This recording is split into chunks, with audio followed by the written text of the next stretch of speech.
1,05,00,000 रुपए का देश वाली कॉलोनी के अंदर बजट पास करवाए।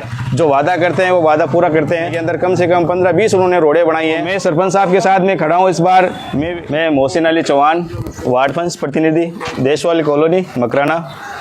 यहाँ पे सरपंच साहब श्री प्रकाश जी बाकर है, जिन्होंने अभी 2 सालों के अंदर देशवाल ढाणी के अंदर, पहले की आप अगर बात करना चाहो तो देशवाल ढाणी के अंदर कम से कम 30 से 40 गलियाँ हैं टोटल। और हमारे सरपंच साहब प्रकाश जी बाकर, इन्होंने कम से कम अभी 1,05,00,000 रुपए का देशवाली कॉलोनी के अंदर बजट पास करवाया था। और पहले देशवाली कॉलोनी की यह स्थिति थी कि यहाँ पे आदमी जो पैदल है ना, वो भी मुश्किल से जा पाता था। गाड़ियाँ कादे के अंदर गिर जाती थी, आए दिन दुर्घटना होती थी। आज अल्लाह का लाख शुक्र है, और सरपंच साहब जी का मैं भी धन्यवाद देना चाहता हूँ कि आज तक मैंने ऐसे सरपंच साहब लाइफ में नहीं देखे हैं। जो वादा करते हैं वो वादा पूरा करते हैं। और आज देश वाले ढाणी के अंदर कम से कम 15-20 उन्होंने रोडें बनाई हैं। ये आपके सामने है, देख लो रोडे के अंदर।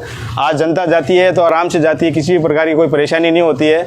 और दूसरी चीज़, देश वाले ढाणी के अंदर जब सरपंच साहब बने तो उन्होंने 2 सालों के अंदर जितने भी तार नीचे थे देश वाले ढाणी के अंदर, तो उन्होंने कम से कम 15 से 20 पोल लगवाए नए। और इन तारों को देश वाले ढाणी के जो तार नीचे थे उनको सबको ऊपर करवाया, जिससे वार्डवासी अब काफ़ी सुकून महसूस करते हैं। और प्लस उनको कोई दिक्कत नहीं आती है, करंट वगैरह की दिक्कत भी।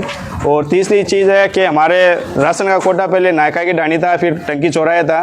तो सरपंच साहब से मैंने निवेदन किया था कि सरपंच साहब, हमारी देश वाली कॉलोनी के पूरे जो वार्डवासी हैं वो टंकी चौराहे पर गेहूँ लेना चाहते हैं, तो काफ़ी परेशानी होती है। पूरा वार्ड वहाँ गेहूँ लेने जाता था। तो सरपंच साहब ने हमारी समस्या को सुना, और सरपंच साहब ने देशवाल ढाणी का जो कोटा टंकी चौराहे पे था उसको ट्रांसफ़र करा के देशवाल ढाणी पर डीलरशिप दे दी। और जिससे अब वार्डवासी पूरी के एक ही जगह डीलरशिप के राशन ले लेते हैं, उनका ऑटो का किराया वगैरह सब कुछ बच गया। तो मैं धन्यवाद देना चाहता हूँ सरपंच प्रकाश जी बाकर को कि उन्होंने इतना बड़ा काम करवाया। दूसरी, पानी की समस्या थी देश वाली कॉलोनी के अंदर, तो उन्होंने एन साहब से, जैन साहब से बात की, और इसमें देशवाल ढाणी के अंदर कम से कम 5 से 7 कनेक्शन बड़े वाले करवा के पूरी कॉलोनी के अंदर पानी की व्यवस्था करवाई।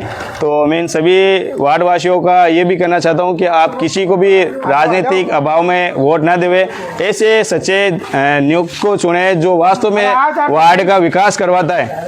तो मैं सरपंच साहब के साथ में खड़ा हूँ इस बार। मैं किसी भी जाति और पार्टी के पक्ष में नहीं हूँ। जो हमारे देश वाले ढाणी के अंदर विकास करवाएगा, मैं उनके साथ में खड़ा हूँ। और आगे अगर विधानसभा के अंदर प्रकाश जी बाकर अगर इलेक्शन का चुनाव लड़ते हैं विधानसभा में विधायक पद पर, तो मैं पूरी देश वाले ढाणी का उनके साथ खड़े रहकर सहयोग करूँगा, और इंशाल्लाह उनको पूरे वोट दिलाने की भी कोशिश करेंगे। जय हिंद, जय भारत।